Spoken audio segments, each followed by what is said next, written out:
Hey again, friends, it's Glenn with the almost world-famous Cactus Atlas, and today I'm bringing you a campground spectacular.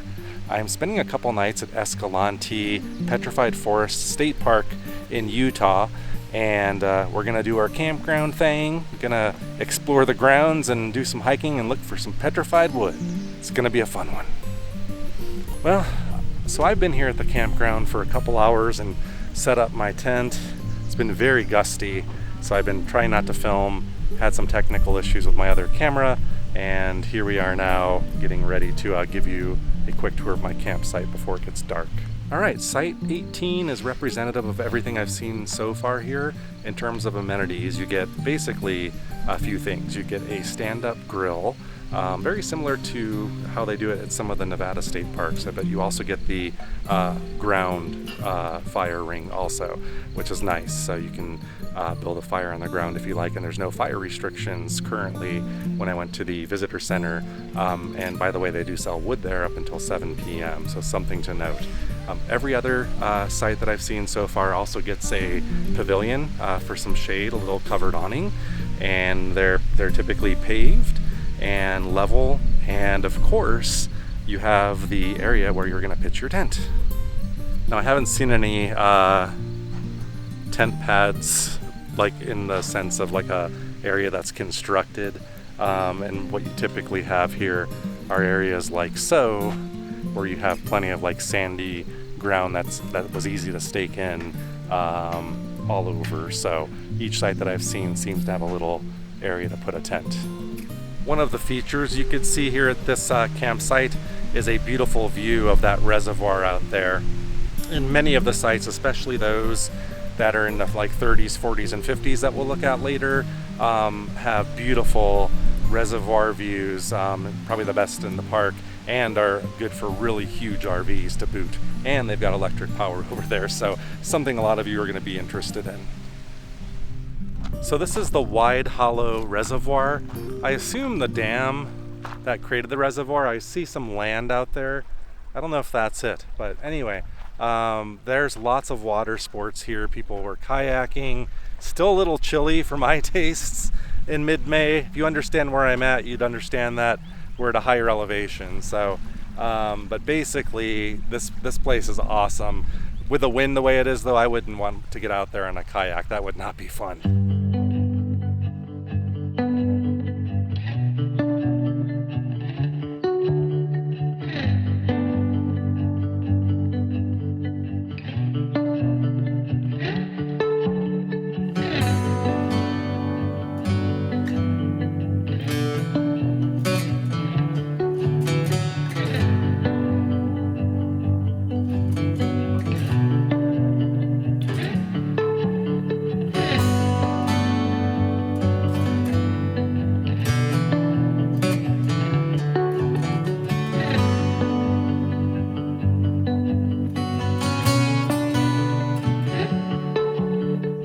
Being out on this pier is the perfect vantage point to get a sense of the terrain and the countryside around here. It's absolutely fantastic, and you've got all sorts of color. You saw the red rocks already probably, which is the backdrop of the campground. And out here near Escalante on Route 12, if you guys are familiar with that, out that way, it's my first time here, and it was amazing. But basically there's a world to explore here and endless possibilities. So this campground, I find, makes a perfect headquarters for a couple days to really get out there and do some off-road and stuff like that, which I'm gonna do. This shed was open earlier, and they do have like those hard plastic kayaks in there. A couple different options that you can rent, but like I said, it's so windy, and it's going to be so windy tomorrow. Not good weather for doing that, but there have been some folks there, and they're already out there during the day manning the posts. So come and rent you one if you want one. So this here is the visitor center, which is where you enter and you pull up on the other side, and they'll greet you, and then you can pay your entry fee or check in like I did if you already have a campground. And if you do have a camping reservation, you don't have to pay another fee to get in, so just know that. And then you'll just put a little thing in your windshield and you're good to go. So yeah, a nice visitor center, but most importantly, they do sell wood and ice here, so which is a good thing because, like I said, you're in a pretty remote area. Although the town of Escalante is just a few miles up the road, and they do have a couple gas stations and convenience stores and stuff like that. All right, so that was a really quick intro. It's getting too dark to film much else, and like I said, the campground's at full capacity, so doing my usual gig is proving harder. And I actually got my first rude comment at a campground filming. Yes, I did. So yeah, my big fear, like with the campgrounds, are campgrounds, you'll see some that I think post things that aren't legally true. For example, a campground is a public place and I can go film in it, and I go out of my way to try to not invade people's privacy, not even filming sites. If someone's in there, I'm not going to go walk in and be like, hey everybody, but it's the restroom scene that I hate the most. And I'm always tiptoeing, and I'll go in and double check that nobody's in there. Sometimes I won't even bring the camera because I just don't want to look like a creep. So I go very far out of my way, but one of these days, it's just a matter of time. I'm going to run into somebody that's just really disagreeable, and they're going to try to make privacy issues of it, report me to authorities or whatever. If that happens, so be it. I'm going to stand by that. I don't think I'm doing anything legally wrong. Some people might find it distasteful or not like it. I really don't care. I care about what's legal or not legal. So if someone's going to bitch at me, they don't like it. I think I got more people that like these than don't. Well, howdy, and good morning. It is my first official morning here at Escalante Petrified Forest State Park, and I slept perfectly.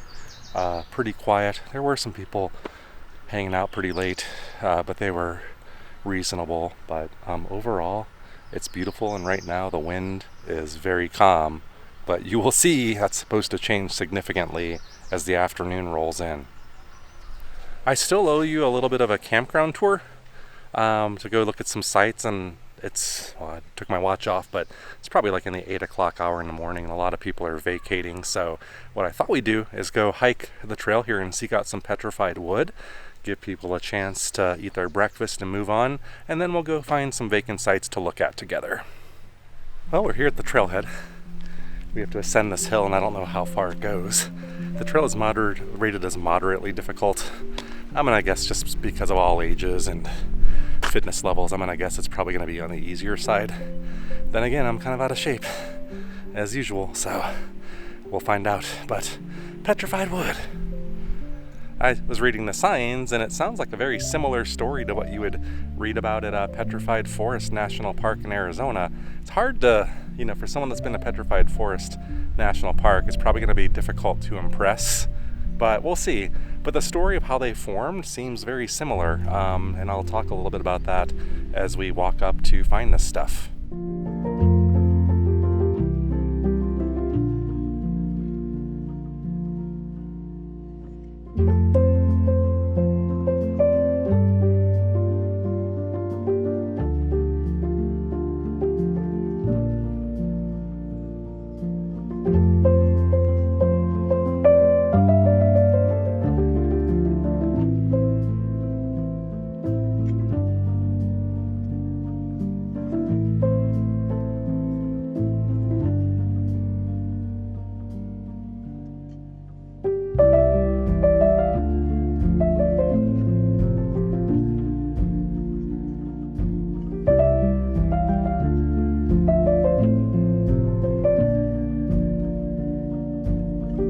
I guess things are getting real for the Cactus Atlas. Another sighting. Someone seemed to recognize me.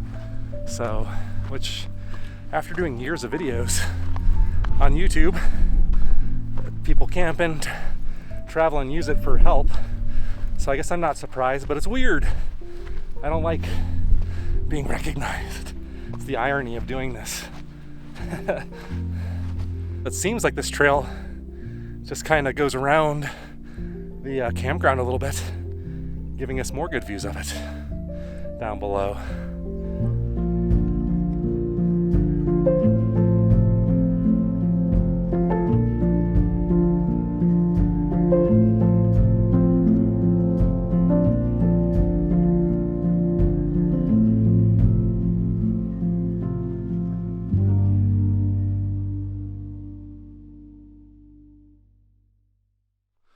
So the petrified wood is supposed to be about 0.8 miles in to the trail. I don't know how far I've gone yet. I doubt a mile, but should be getting close.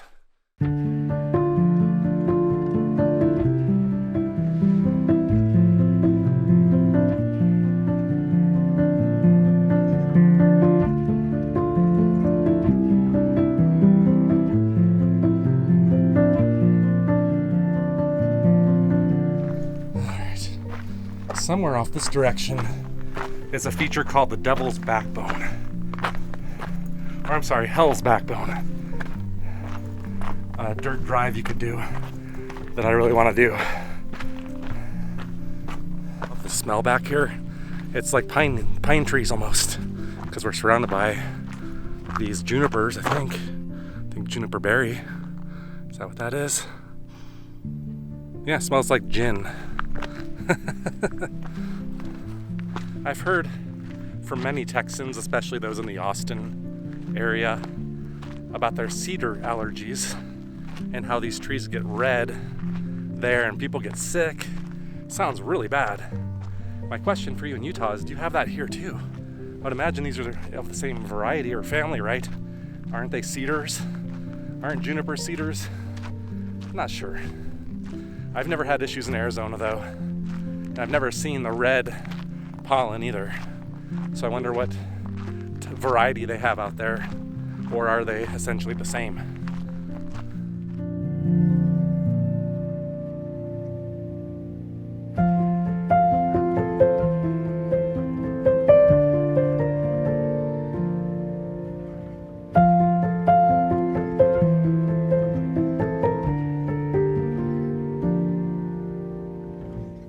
But I found our first signs of petrified wood, and I certainly hope this isn't all there is. It wouldn't be worth having a park here called this if this was it. I'm sure there's more, but let's look.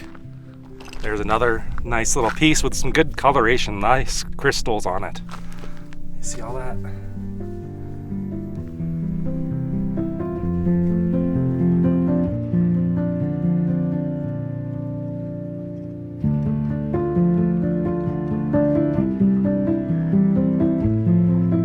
One thing I can say is they make you work for it here. You gotta walk quite a ways to get to this. And let's continue. I have faith that there's better and more than just that.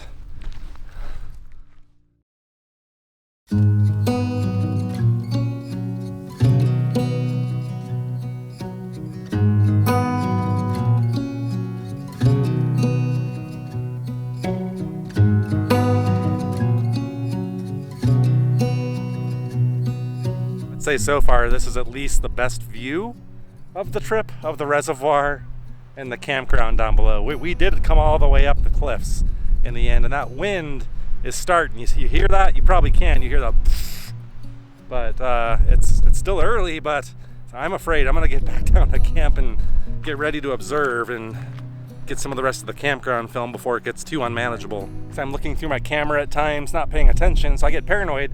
Did I pass up something amazing? I don't think so, but this is a big log over here. Really colorful crystals on it too, or minerals, quartz, whatever that is, purple. Actually, I think this is the trail that takes you back to the trailhead, and if I continued, I'm just gonna do the loop twice. So what I'm gonna do now is just head back on down, and at least we saw a log or two, I guess. And I'm not whining, or I don't wanna sound like I'm whining, because I don't really feel that way on the inside, because the views and the exercise and the hike was fun on its own. I just noticed this fine specimen, a really nice specimen here, whole tree trunk it looks like, and some signs that explain how this came to be, which seems very similar to the story of Petrified Forest National Park. The gist of it is, if you look at the sign here, a pathway back in time. They're showing like a lush forest in the age of the dinosaurs, in the late Jurassic period, 150 million years ago. This tree was alive, and then there's a lot of volcanism and muddy rivers and things like that, and a lot of these trees got washed away and then buried, and volcanic mud and silt, which pretty much preserved them, and then over the millions of years, the actual organic material gets replaced with minerals, and that's how they turn into stone, basically. There's no wood left here. Higher tree trunks like this are my favorite, and Petrified Forest National Park has plenty of these kind of big ones. This is the only pretty much intact one that I've seen at the park so far. But if you want to see petrified wood, this actually is better than what I detected up there, way up on the top. Also this garden back here that I think I visited last night. I don't remember if I filmed or if I just took pictures, but there's a few specimens on display over here also. So if you really just want to see the petrified wood and you don't want to hike, here you go. But still struggling with the usage of the word forest. Although, I mean, yeah, it would have been a forest back in the day, but it's not a forest today.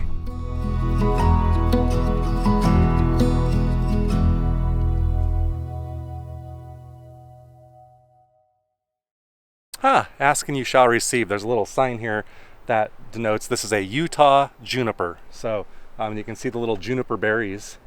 I picked one earlier and they smell like gin. If you know the smell of gin. Well, you can't smell. Why am I holding that up to the camera? Anyway, I like the smell of that. But a Utah juniper. All right, from here I'm just going to walk back to the campground, kind of scout out if people have left yet, and probably going to get down and dirty here and do a little walking tour of the campground, and I'll show you a few sites and tell you my thoughts. I'm going to start our little walk around tour here at the visitor center, but I'm going to show you a quick secret that I discovered that might be handy if you're camping here. Well, the secret is there's 2 unisex bathrooms with a changing table inside here, and the main bathrooms are pretty full and busy because there's only one to service this loop, so nobody seems to use those. You get your own private bathroom. There's a baby changing table in there. It's very clean, and it seems like it had heat too. People here at site number 1 literally just left. They were pulling out while I was talking about the visitor center bathrooms. So I'm going to show you this one. This one could be easy to miss because it's right next to where the trailhead parking is. Site 1 has all the same amenities that we've been showing you, although I have noticed the style and size of each shaded cover is a little different, but I mean the principle is the same. But yeah, it's a nice site, and the people that were here were actually parked in their little camper van, like right here. So if you're a tent camper that I'm looking out for, this would do you. You've got plenty of places to pitch a tent, or I guess back up your rig if you want. Many sites like site 2 are going to be occupied, so I'm going to just kind of skip over them just so I don't invade people's privacy. But there's a few more vacant ones up this way that we'll take a look at. I like site 3. I think this would be kind of a fun one for someone in that tent. Might even have to be a tent. There's really not any big parking here, just that little spot. There was a family here yesterday and they had their tent set up here. You're kind of got your own little lookout. A tent pad, actually. Little slightly slanted, but for the most part level enough. The next section has this one restroom facility to service this area. I think there's more for the other areas. There are showers. I think there are 4 showers that are only here for the campers. I think they're complimentary. I'm going to take one later, so I'll let you know if otherwise. But I found the restrooms very clean, very nice. And in the men's restroom, there were running water sinks, toilets, flushing toilets, urinal stalls, the usual thing. But I would say definitely a little bit touch cleaner than the average campground, I would say, at least yesterday. Here's another nice little site, site number 4. Your usual amenities. This one is a paved driveway, little slant on it. Notice a lot of the driveways that people are parked on are slanted, and they're having to put those blocks under the wheels to level things out here. So if you're in a bigger truck, keep that one in mind. Water spigots spread out throughout the campground. Doesn't seem like one per site. And they're kind of in curious places. I guess there's some stairs that go down that way, but anyways, you have to look for them, but they're here. Got site 5 here. Someone's staying in here. Their truck is gone, so I'm not going to walk in the lot. And then site 6 is on that side. We'll look at that one next, but I'm going to go to 7 first. This one was nobody showed up for this one last night. It is reserved, but you're pretty much close to site 5. Site 6 is right across the street. But overall, I'd say privacy is pretty comparable for all sites here, which is it's not bad. Not the best ever, but not bad. Sites get reserved for hosts, so I don't know if this is one of those. Kind of a curious site. First one that I've noted that doesn't have the shade, and you're in a really exposed area, so you're gonna like sun if you're here, but the trade-off is you're right up on these cliffs. So I would take it for that, and there's nobody behind you.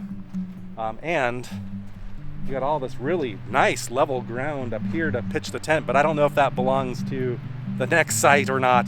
But maybe these would be great if you're in a group. That's what I'll say is nab these two if you're in a group and you're tent campers. 6, another one with no shade, although you do have nice trees, which is maybe one of the reasons why you don't get a pavilion, I'm guessing, or a shaded station, but really nice level picnic area. And I don't know why these get 2 tables, so maybe it's better for large groups, I don't know. But you got some cool spots to set up tents here. So if you can take the trade-off with the no shade and you're a tent camper, you're good. And this driveway is probably good for like a, not the biggest rig, but probably like a camper van or something like that. Little slanted though, once again. Here's site 8, another one without shade. Glad I'm doing this because I don't know if the website Reserve Utah tells you that. Probably does.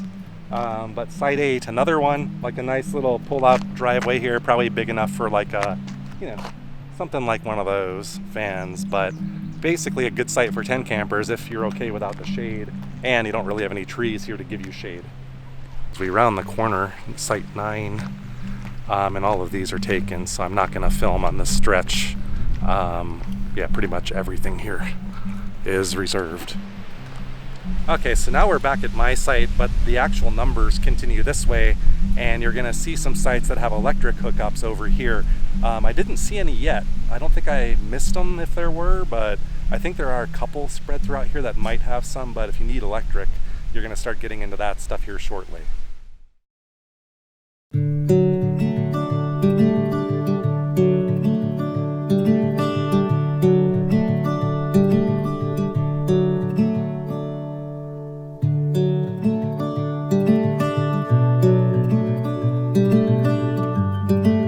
Information I just learning here in a moment.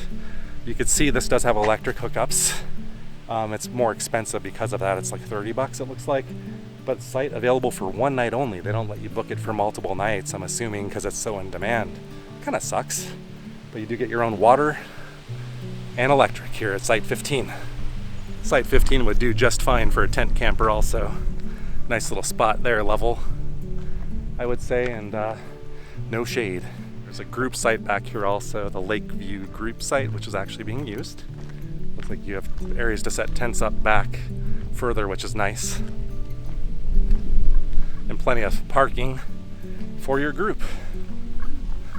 So sites 16 and 17 here, before we get back to where my site is, site 18, are 2 other ones that have electric hookups and that are great for larger rigs, as you can see, and easy to pull into. It's kind of a straight shot. You already saw my site, so the next one I'm going to show you is site 20 across the way from me. Site 20 is a sizable little pull-out driveway. Places to pitch a tent, I would say it's par for the course. So the loop comes back around now to out by the visitor center, and we're not done yet. It's not the end of the campground. We're probably about halfway through. I'm going to break it up with an activity. But anyway, site 21, you got electric hookups here again, and I would say par for the course. Everything's nice. 23 is occupied, but site 24 right next to it is not. Another one with electric hookups. I know that's important to some of you. Pull-out driveway again, and standard amenities would accommodate a tent also. I see spots to pitch a tent. And that completes this section. And I'm going to make a note really quick too. If you really are using us to try to pick a campsite out and you want to see them all, we do a drive-through with like side views and everything, which doesn't guarantee someone's not in the spot, but it's a good way to pick a site. So if you're just wanting that, maybe go check that video out. Not sure if it's out yet or will be out soon, but it will be out. Great wind out of 2024 is getting ready to begin, I fear. The gusts have been coming, and Amy and I were just chatting. By the way, cell phone reception here. Mwah. I just had a phone call with her. Have been surfing the internet, so just thought of that. Anyway, the wind reports are going up. So they were predicting 21 mile an hour winds yesterday, and now we're getting into the 30 mile an hour range. Hopefully the low 30s, and it's supposed to start running from about now, noon, until probably about 8 p.m., which is when the sun sets. And I imagine once the sun sets, it's like yesterday, the wind just stopped and it was dead calm the rest of the night. So it's gonna be a rough one, so we'll see how things go here. This is probably an appropriate time to talk about my new tent, the REI Base Camp 4 or Base 4 Camp. I think it's Base Camp 4, and the 4 denotes a 4-person tent. I had a Coleman, a 6-person tent. It was taller, and I mentioned earlier I was on a trip in Snow Canyon, Utah, and ended up experiencing the most windy night I've ever had camping. And I was in a campsite that was completely exposed, overlooking a canyon. And in the middle of the night, around 12:30 a.m., bloop, the aluminum poles just snapped in half. Tent came on me, and then the rest of the night I tried to sleep in the truck. And so anyway, this was the answer to that problem. I need something rugged, sturdy, and I wanted something with a lower profile. And so far, it got its test a little bit yesterday. This thing is solid. Let's give you a little bit of a tour of this thing, and I'll tell you my thoughts on my first camping trip with it. I love the setup. It was very intuitive. I'm not just saying BS or trying to sell you on it, but the Coleman tents are easy too, but I like the way it's designed, and it's really easy to put together. I didn't put up all the guidelines, to be honest with you, and I might regret that. I feel pretty confident about what I'm seeing. So there could have been a little bit more work to it, but the Rainfly has clips. You don't have to stake in everything. It's just easy to put together. So definitely thumbs up there. The inside is a perfect fit for that, an REI cot. Coincidentally, I'm not here like selling REI, but I'm very pleased with the product so far. And that cot fits in there perfectly the way I had it arranged. It's cozy. So I think I'm gonna take advantage of the lulls in the wind. It comes and goes. I know at some point it's just gonna be here full on. There's a few tent sites that are specific to tent campers that were fully occupied last night. They might still be, but I might walk down to that next section and show you some stuff. But I was thinking about it, I might generalize it. Because I think you can generalize a lot of this other side of the campground, and that's not to knock it. It seems newer, and it's pretty clear when you see what it is. You approach the rear where the numbers grow in the tent sites, you encounter this tent only section, denoted by numbers T1 through T7 or 8, I'm gonna guess. And they appear to have built these platform mounds with drainage for these tents, and it's perfectly level. This is great. Only thing I don't really like is the lack of privacy as usual, but it's still really nice and very much designed with the tent camper in mind. T5 and T6 in particular are pretty close together. You're going to be comfortable with your neighbors here. Keep in mind you do have to walk your stuff up here, your gear, so if you got a cooler and you want to haul all the stuff up, it's a nice little hill, but it's not that long. I think all the parking's right there in front. You could see it from here. In the right light, that lake gets kind of turquoise green at times. It's really pretty. But anyway, we're entering what I'm assuming is a newer section, like kind of where the tent sites are, going back this way, which seems to be mostly for RVers. There may be electric hookups in all the sites over here, and it looks like they engineered some of this. I don't know if they dumped dirt and leveled things off, but it's a nice design. Yeah, here is you have two big loops basically. You drive down this road and then, here's a loop here, and it kind of connects back up with this main road, and then there's another loop towards the end. So I think 26 is the first site. We left off in the 20s, I know, on my section, and it goes up to the low 50s, I believe. Amy will flash up the actual number on screen right now. Thank you, Amy. View here gives you a really good sampling of kind of what you can expect. You got a lot of these turnout driveways here like that, and plenty of space. But what I can say is a lot of these don't even have spots for tents, so if you're booking, look on the site and it'll tell you what type of site it is and what kind of equipment you need. I had like a van or some kind of trailer, is something I could stay in. I would say these beachfront properties are what I would totally choose. They're great. They're the best campsites in this whole place, but not for tents.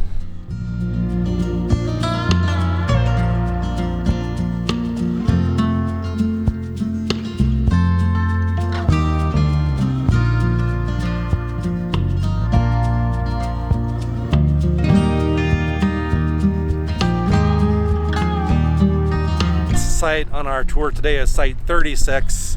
A couple more vacant ones back here, but you should have the idea. Watch the drive-through if you want to see every single site. Well folks, it's the final morning here. I've actually packed up the tent and I'm about to hit the road to go to my next adventure, and we have to part ways here until next week, so sad time, I know, but I had a nice stay here at the Escalante Petrified Forest State Park. I think I got it right, and could definitely recommend it for you. You saw it for yourself, and if you like this video, please subscribe, like, tell your friends and all that business, and we'll see you next week. Bye.